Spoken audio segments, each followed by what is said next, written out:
अस्सलाम वालेकुम नाज़रीन, मैं हूं आपका होस्ट डॉक्टर अमीन सरवर फार्मासिस्ट। आज जो मालूमाती वीडियो हम आपसे शेयर करेंगे वो ये है कि हेपेटाइटिस कैसे फैलता है। ये एक आम पब्लिक के लिए जनरल अवेयरनेस के लिए मैं ये वीडियो बना रहा हूँ कि हेपेटाइटिस जो कि बहुत ज़्यादा बुरी तरह से फैल रहा है हमारे पाकिस्तान के डिफरेंट सिटीज़ में, डिफरेंट एरियाज़ में। ठीक है, अगर एक मुहतात अंदाजे के मुताबिक 1/4 अगर आप 4 पीपल का एग्जामिनेशन करते हैं, उनका ब्लड टेस्ट करते हैं, तो उनमें से एक शख्स को हेपेटाइटिस पॉजिटिव निकलता है।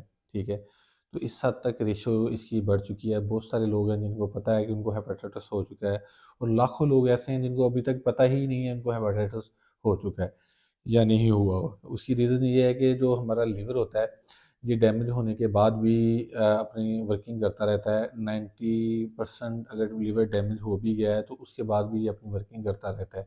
तो मोस्टली लोगों को सिम्पटम्स ही नहीं आ रहे होते हैं। जब सिम्पटम्स आते हैं तब वो अपना जाके टेस्ट कराते हैं, तो फिर उनको पता चलता है कि उनको हेपेटाइटिस हो चुका है, और माइट भी उस वक्त वो लिवर सिरोसिस की 4th स्टेज को भी क्रॉस कर चुके हों। ठीक है, तो एक तो ये है कि आपको हेपेटाइटिस का जो टेस्ट है वो रेगुलरली करवाते रहना चाहिए। ठीक है, तो अब मैं जनरल अवेयरनेस के लिए, आम पब्लिक के लिए, कि ये फैलता कैसे है, ये एक शख्स से दूसरे शख्स में मुंतकिल कैसे हो जाता है। ठीक है, हम डिस्कस करेंगे hepatitis A, hepatitis B, hepatitis C और हेपेटाइटिस ई के बारे में, ये कैसे फैलता है।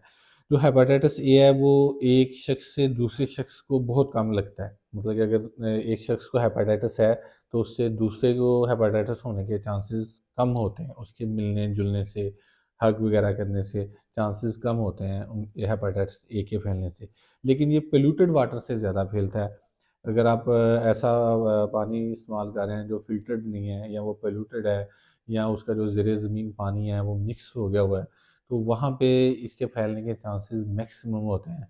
ख़ास तौर पे ये उन इलाकों में ज़्यादा फैलता है जहाँ पे ये सीवरेज का निज़ाम नहीं होता। उसकी वजह ये होती है कि सीवरेज का निज़ाम ना होने की वजह से जो पानी होता है सीवरेज का, वो ज़ेरे ज़मीन जा रहा होता है, और वहाँ पे पानी की मिक्सिंग की वजह से वो पोल्यूटेड वाटर जब आता है तो वो उससे ये फैलने के चांसेस ज़्यादा होते हैं हेपेटाइटिस ए के केस में। जो हेपेटाइटिस बी है, इसके जो रिस्क फैक्टर हैं या जिन वेज से ये फैल सकता है, ब्लड ट्रांसफ्यूजन से ये फैल सकता है। मीन टू से कि अगर एक मुतासरा शख्स है जिसको हेपेटाइटिस बी है, उसका ब्लड आप निकाल के दूसरे शख्स, एक नॉर्मल शख्स को लगा देंगे, तो आपको हेपेटाइटिस बी होने के चांसेस बढ़ जाएंगे। अगर आप यूज्ड सिरिंजेस इस्तेमाल कर लेते हैं, ये वैसे इंतहाई अनएथिकल और इलीगल भी है कि अगर आपका जो डिस्पेंसर है या आपका जो भी हेल्थ केयर प्रोफेशनल है वो कोई यूज्ड सिरिंज इस्तेमाल कर रहा है नए आने वाले पेशेंट के लिए, तो माइट भी जो आप सिरिंज यूज जिस पे कर रहे हैं उसको हेपेटाइटिस हो। अब वो जब वो यूज सिरिंज दूसरे पेशेंट पे यूज़ करेंगे तो वो हेपेटाइटिस इधर से दूसरे शख्स को भी मुंतकिल हो जाएगा।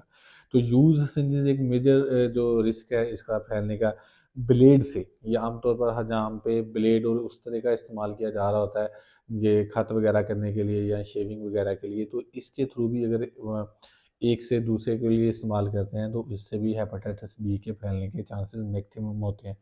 टूथब्रश आमतौर पर घरों में समटाइम हम एहतियात नहीं बरतते हैं, ये कोई कॉमन टूथब्रश यूज़ कर लेते हैं, या किसी दूसरे फैमिली मेम्बर का टूथब्रश उठा के टीथ क्लीनिंग के लिए इस्तेमाल कर लेते हैं, तो इससे भी ये हेपेटाइटिस बी फैल सकता है।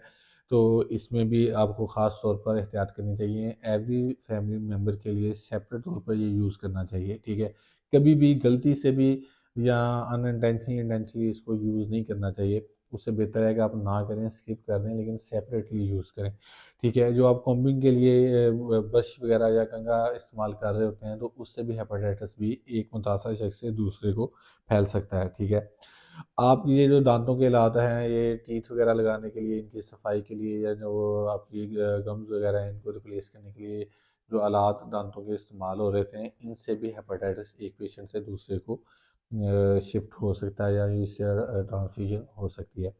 अगर आप फीमेल हैं और आप प्रेग्नेंट हैं तो आपके बच्चे को भी जो है वो हेपेटाइटिस बी ट्रांसफ़र हो सकता है मदर टू चाइल्ड। अगर मुतासरा माँ प्रेग्नेंट है तो उनको भी ये होने के चांसेस होते हैं। हेपेटाइटिस सी जो है वो मुतासरा जो मदर होती है उससे बच्चे को नहीं फैलता। बाकी सारी सिनेरियो हेपेटाइटिस सी के केस में सेम रहते हैं। मीन टू से ये ब्लड ट्रांसफ्यूजन से भी ट्रांसफ़र हो सकता है, ये उस तरह या ब्लेड वगैरह के इस्तेमाल से भी हो सकता है, ये टूथब्रश से भी हो सकता है, ये कंघे या ब्रश वगैरह से भी हो सकता है, ये दांतों के आलात वगैरह से भी हो सकता है।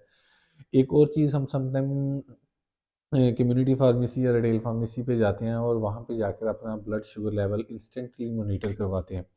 तो मोस्टली जो होता है इसका प्रिकर जो यूज़ कर रहे होते हैं वो ब्लड का स्पॉट निकालने के लिए जो प्रिकर यूज़ कर रहे होते हैं, ये भी एक वे हो सकता है जो आपका जो हेपेटाइटिस को ट्रांसफ़र करने के लिए वन टू अनदर। वो किस तरह के, अगर जो इसके अंदर पिन इस्तेमाल हुई है, लास्ट टाइम जिस पेशेंट के लिए वो पिन इस्तेमाल हुई है, तो वो नेक्स्ट टाइम अगर वो पिन जो है आपका जो उधर सर्विस प्रोवाइडर है वो उसको चेंज ही नहीं करता, तो वो क्या होगा, वो प्रिक होगी, वो आपके ब्लड के अंदर जाती है और वो सेम प्रिकर नेक्स्ट पेशेंट के लिए भी यूज़ कर लेता है विद सेम पिन, मतलब इस पिन को वो चेंज नहीं करता।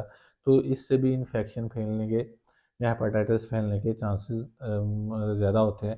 तो ख़ास तौर पर एहतियात बरतनी चाहिए। अगर आप ऐसी कोई सर्विस अवेल कर रहे हैं तो जैसे ही जाएँ तो अपनी आँखों के सामने प्रिकर से वो पिन जाकर चेंज कराएँ। जो इसको बेसिकली वो बोलते हैं जो उसके अंदर प्रिकर के अंदर ओपन करके हम पिन लगा रहे होते हैं, उसकी बात कर रहे हैं कि वो उसको लाज़मी आप अपने सामने उसको चेंज करवाएँ, ताकि उसमें किसी किस्म की एम्बिग्युइटी या कन्फ्यूजन के चांसेस बाकी ना रहें। और जो विटामिन ई होता है ये सॉरी विटामिन ई कह रहा हूँ, हेपेटाइटिस ई होता है, ये एक दूसरे से कम लगता है किसी को, लेकिन ये आलूदा पानी और सीवरेज के या निज़ाम अच्छा नहीं होता, बल्कि पोल्यूटेड वाटर से विटामिन ई कह रहा हूँ, हेपेटाइटिस ई फैलने के चांसेस ज़्यादा होते हैं पोल्यूटेड वाटर से, लेकिन ये एक दूसरे से दूसरे शख्स को ये कम लगता है, ठीक है। तो ये थी एक मालूमाती वीडियो कि आमतौर पर हेपेटाइटिस कैसे फैलता है। तो आपको इन स्टेप्स पे अगर आप अपनी एहतियात बढ़ा दें तो आप हेपेटाइटिस होने से महफूज हो सकते हैं। हमेशा जो है अपना वाटर है वो पोल्यूटेड वाटर ना इस्तेमाल करें, फ़िल्टर्ड वाटर इस्तेमाल करें, वाटर को बॉयल करके इस्तेमाल करें, ठीक है। जो अब सिरिंजेस वगैरह पे या आप कभी भी हॉस्पिटल में चेकअप के लिए जाते हैं तो मास्क वगैरह का इस्तेमाल लाजमी करें। और वहाँ पे जितनी भी चीज़ें आपको आपके लिए ब्लड सैंपलिंग के लिए या वैसे ट्रांसफ्यूजन के लिए या किसी इंजेक्टेबल की डोज के लिए कोई चीज़ इस्तेमाल हो रही है तो उसमें स्पेशल प्रिकॉशन लें। खुद से भी एहतियात करें, मॉनिटर करें, ऑब्ज़र्व करें कि आया नई चीज़ यूज़ हुई है, स्टेरिलाइज़्ड चीज़ यूज़ हुई है या नहीं हुई। तो इन चीज़ों का ख़ास तौर पर ख़्याल रखें। अगर आप इन स्टेप्स को मॉनिटर करते हैं तो आप डेफ़िनेटली हेपेटाइटिस से बच सकते हैं।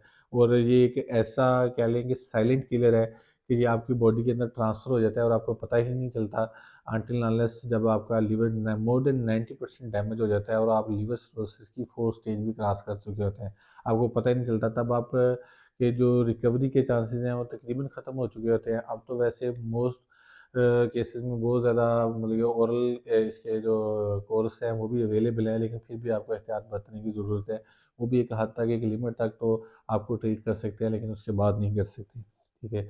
तो ये एक इंतहाई यूज़फुल और इन्फॉर्मेटिव वीडियो है। ये खुद भी इस पे अमल करें और दूसरों तक भी ये इन्फॉर्मेशन पहुँचाएँ ताकि दूसरे लोग भी इससे बच सकें। उम्मीद करता हूँ आपको ये वीडियो पसंद आई होगी। फ़िलहाल मुझे इजाज़त दीजिएगा। अपना भी ख्याल रखिएगा, हमारे इस चैनल का भी ख्याल रखिएगा। Thank you very much. Allah हाफ़िज़।